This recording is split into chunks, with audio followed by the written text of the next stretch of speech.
आप सभी को मेरा श्री गौरी शंकर सीताराम राधेश्याम। श्री गौरी शंकर दरबार में मैं सुयश अग्रवाल एक बार फिर आप सभी का स्वागत करता हूं। सभी को प्रणाम, नमस्कार और प्रेम भरे हृदय से वंदन। तो पिछली वीडियो यदि आपने सुनी होगी तो आप जानते होंगे कि उसमें विश्वामित्र जी का आगमन नाम से जो विषय चल रहा था वो समाप्त हो गया था, जो कि 56वें पद तक है। अब इस वीडियो में वो जब विषय समाप्त हो गया तो अगला विषय आता है जिसका नाम है अहिल्या जी का उद्धार। यानी सभी जानते हैं कि भगवान राम जी ने उन पर अपने चरण रखे थे और वो पत्थर से अहिल्या जी बन गई थी। तो इसी वीडियो में ये विषय भी समाप्त हो जाएगा, क्योंकि 4 ही पद हैं और छोटे छोटे हैं, तो चारों पद इसी वीडियो में हो जाएंगे। बड़ा सुंदर प्रसंग है, ध्यान से सुनिए। मैं कोशिश करूँगा कि बहुत सुंदर तरीके से बता सकूं, बाकी जो गलती हो वह तो राम जी जाने, आप सभी लोग क्षमा करें। तो चलिए शुरू करते हैं। 57वां पद देखिए, विषय है अहिल्या जी का उद्धार। अब ऋषि पत्नी अहिल्या जी के सिर पर जैसे ही भगवान श्री राम ने अपने चरण कमलों को रखा, उनकी रज उस शिला पर पड़ी। वैसे ही उन्होंने पत्थर का शरीर त्याग करके अति सुंदर शरीर धारण कर लिया। अब जो वेदों के लिए भी अगम हैं, जो बड़े बड़े सिद्धों के भी ध्यान में नहीं आते हैं, उन मूर्तिमान भगवान श्री राम जी को अपने आँखों के सामने देखकर वे अहिल्या जी उन्हें एक टक देखती रहीं, उन्हें निहारती रहीं, उनके आंसू बहाती रहीं उनके सामने, और मन ही मन उनके रूप का, उनके गुणों का गान करती रहीं।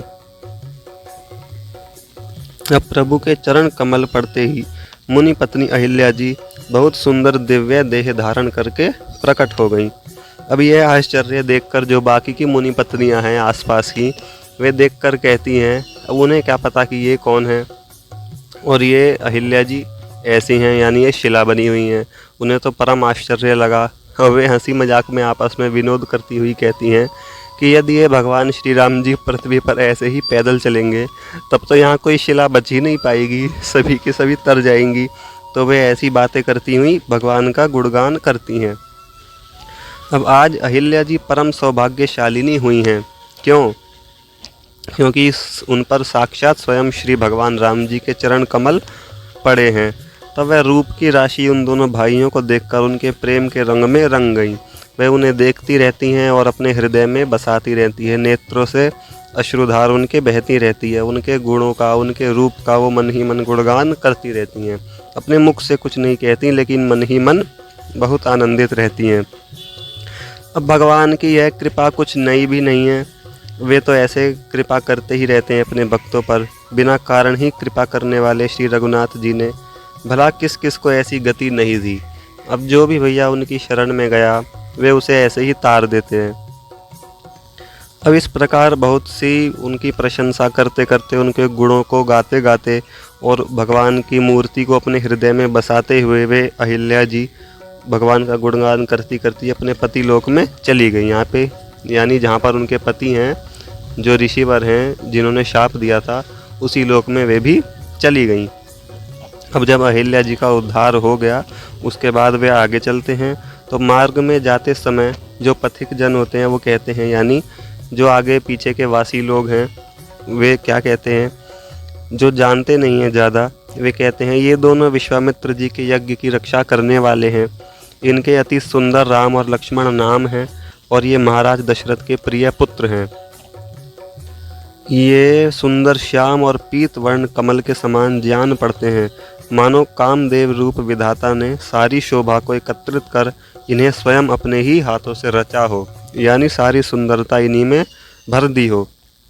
इन्होंने युद्ध में सुबाहु जैसे समान सहस्त्रों राक्षसों को मार डाला है, और वो भी खेल ही खेल में, कोई ज़्यादा विद्या नहीं चलाई, खेल ही खेल में मार डाला। अब ये मुनि पत्नी का उद्धार करने के बाद स्वयंवर देखने के लिए जनकपुरी को जा रहे हैं। देखो भाई, अब आनंद आने वाला है अगली वीडियो से, क्योंकि अब क्या होने वाला है, राम जी का विवाह। तो धनुष भंग का प्रसंग आएगा, फिर विवाह का, जो सभी जानते भी हैं। तो वे आसपास के लोग क्या कहते हैं कि इन्होंने यज्ञ की रक्षा कर दी है, ताड़का को मार डाला है, बाकी राक्षसों को मार डाला है, मुनि पत्नी अहिल्या जी का उद्धार कर दिया है। और उद्धार कैसे करा? सिर्फ अपने चरण रखे और वे तो तर गई भैया, तो हो गया काम। तो अब ये मुनि पत्नी का उद्धार करके स्वयंवर देखने के लिए जनकपुरी को जा रहे हैं। मार्ग में लोग कहते हैं कि हमारे तो बड़े भाग्य हुए, विधाता ने हम पर बहुत कृपा करी। तो ऐसा कहते कहते सब स्त्री पुरुष आदरपूर्वक इन्हें निहारते हैं। कृपा क्यों करी? क्योंकि हमें राम जी लक्ष्मण जी को देखने को मिल गया, बस और क्या। तो इस समाचार को एक एक से सुनकर अन्य दर्शक लोग भी चल पड़ते हैं। जैसे गाँव वाँव हो, आसपास बहुत सारे लोग हों, निवास करते हैं अपने घर परिवारों में। कोई कहे कि अरे बहुत सुंदर 2 लोग आ रहे हैं, 2 भाई आ रहे हैं मुनिवर विश्वामित्र जी के साथ, उनकी सुंदरता बड़ी कमाल की है। तो आसपास के लोग भी सुन कर चल पड़ते हैं। मानो मूक पुरुषों को वाणी प्राप्त हो जाती है और अंधों के नेत्रों को तारे मिल जाते हैं। आहा, कितनी बढ़िया बात कही है तुलसी जी ने अंत में, कि मानो जैसे गूंगों को आवाज़ मिल गई हो, बहरों को कान मिल गए हों और अंधों को आँख मिल गई हो।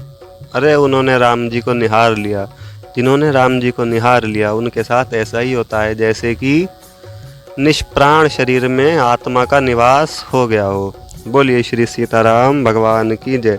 अगली वीडियो में अगले प्रसंग के साथ, इतने सभी को आनंद मंगल सहित श्री गौरी शंकर सीताराम, राधे श्याम।